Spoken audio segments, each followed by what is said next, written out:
And unfortunately, with COVID, we ended up losing. I'm bummed because I never got to coach what I think is, or I never got to be in charge of what I think is one of the greatest minor league parks in baseball, which is Billings.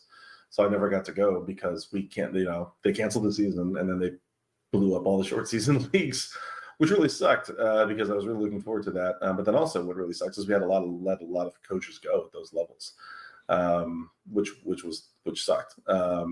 So that was the whole part of that process.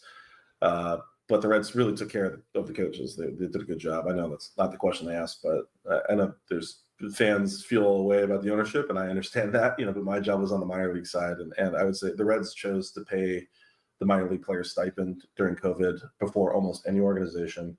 And they didn't fire any coaches. Like many other organizations worth much more than the Reds fired coaches, furloughed them, got out of the contracts, and they just didn't do that. I had to take a pay cut. That was fine. But everyone making under a certain amount, they didn't cut their pay, and they kept 100% of people. So I always like telling that story because the Castellinis were really supportive of our coaches and scouts. And I do want that on the record because it meant a lot to me, and it meant a lot to my coaches.